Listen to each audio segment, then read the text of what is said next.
We lead off with the latest from Asia, where there are real fears that a ceasefire between two nuclear-armed neighbours is unravelling just hours after coming into effect. Earlier today, India and Pakistan agreed to a US-brokered truce to pause a wave of deadly attacks focused on Kashmir, a region that's been the subject of a territorial dispute between the two countries for decades. Word of the ceasefire initially led to relief, even celebration. But then this happened after darkness fell.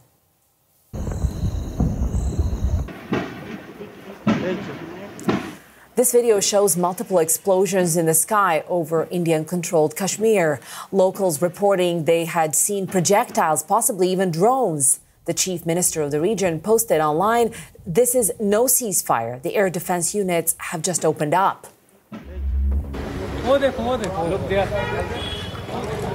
A blackout was immediately put into effect in Indian-controlled Kashmir, as well as the western border state of Gujarat. India's foreign secretary is accusing Pakistan of repeated ceasefire violations and says his country's armed forces stand ready to respond. This is a breach of the understanding arrived at earlier today. The armed forces are giving an adequate and appropriate response to these violations, and we take very, very serious notice of these violations. We call upon Pakistan to take appropriate steps to address these violations and deal with the situation with seriousness and responsibility. The armed forces are maintaining a strong vigil on the situation. They have been given instructions to deal strongly with any instances of a repetition of the violations of the borders along the international border as well as the line of control. जो इंसान दुश्मनी जारहियत. That's Pakistan's Prime Minister addressing his nation and claiming its military had achieved, quote, a historical victory over India. He also suggested Pakistan is a peaceful nation and that he remains positive about the ceasefire. A foreign affairs spokesman went a little further, saying Pakistan is committed to the truce. Our South Asia correspondent Salima Shivji is closely following this story. She's in Mumbai and tells us how we reached this point. It's important to note, of course, that violence over Kashmir ebbs and flows. There are moments in time where this flares up. It has been a very long-standing dispute. But in this case in particular, it was a militant attack that happened last month in April, on April 22nd. It was in the Indian-controlled side of Kashmir, which has seen, decades of violent armed insurgency.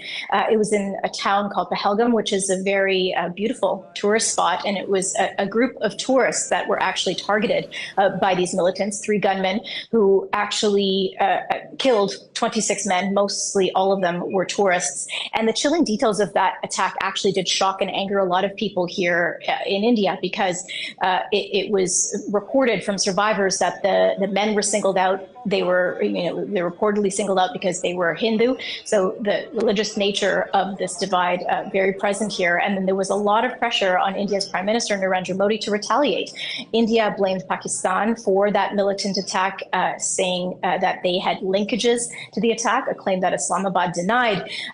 But in the wider context of all of this, India has long blamed Pakistan for fostering terrorism in the region, in Indian-controlled Kashmir, and sort of fueling insurgency there, which Pakistan has repeatedly denied.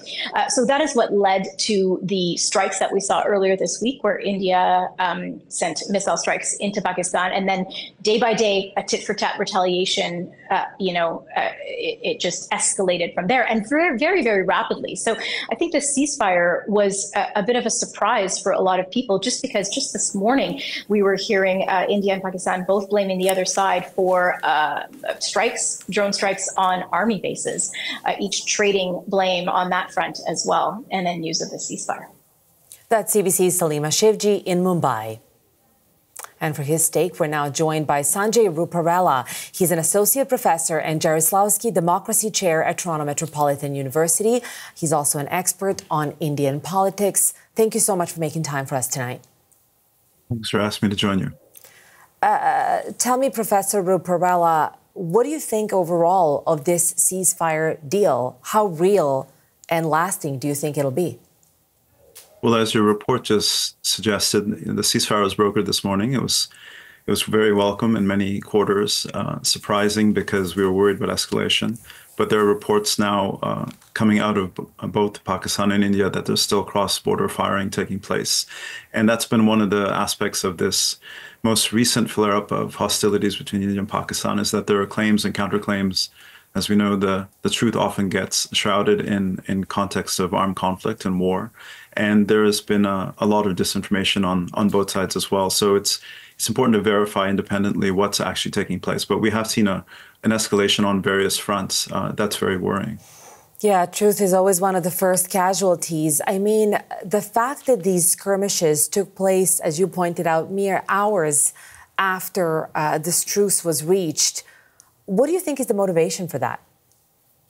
Well, I think, both sides, there's a lot of public pressure in both India and Pakistan to strike back, to have the last word, so to speak. And it's also the case that in both countries right now, the two governments are led by strongmen, self-defined strongmen, Prime Minister Modi in India, General Munir in Pakistan, and they're known to be more hardline figures in both their polities. And so they want to be seen as having the last word in this contest that's taking place, this conflict.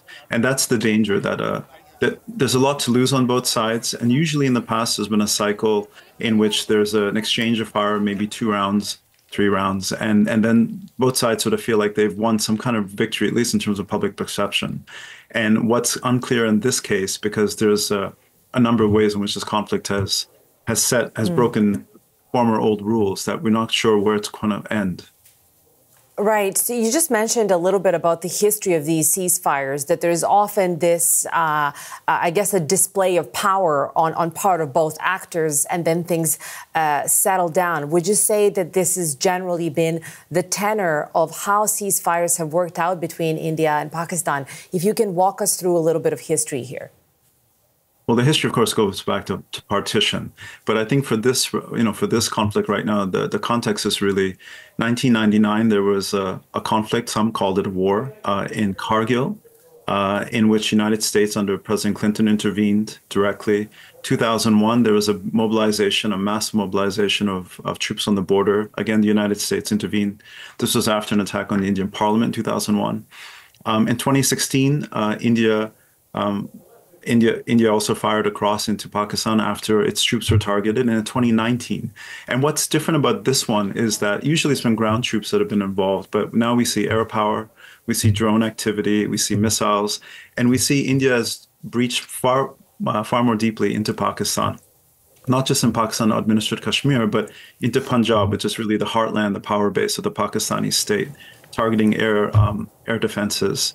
And vice versa in the case of Pakistan striking India. So that's what's been worrying. The number of targets, the depth inside each country, the fact that air power is being used this has breached new grounds in this conflict. Professor Ruparella, let's talk a little bit about the importance of U.S.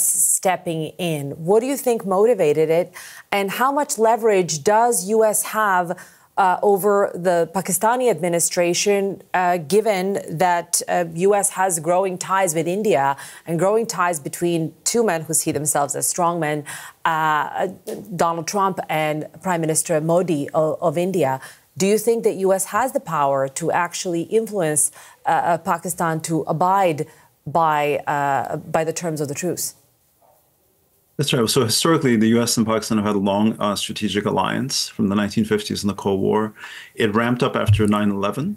But with the fall of Kabul in 2021, the U.S.'s leverage and interest practically in Pakistan has diminished. So China has become the most important ally of Pakistan economically, in terms of security and diplomatically.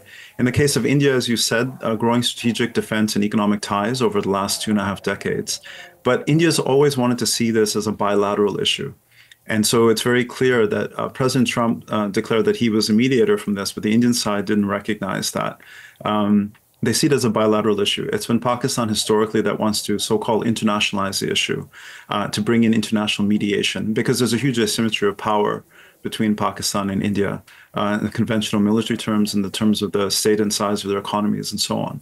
So the U.S. has various interests. It didn't seem particularly engaged earlier in the week. Right. But President Trump himself wants to claim some credit. And I'd say one more thing. India is the most important country for the United States in Asia in its rivalry with China. So I think it sees that it's not in its interest for India to be involved in this conflict with Pakistan. And frankly, for the last decade and a half, India has tried to so-called dehyphenate itself from Pakistan, saying we're the major global power that's on the rise, and we have much bigger aspirations in the subcontinent.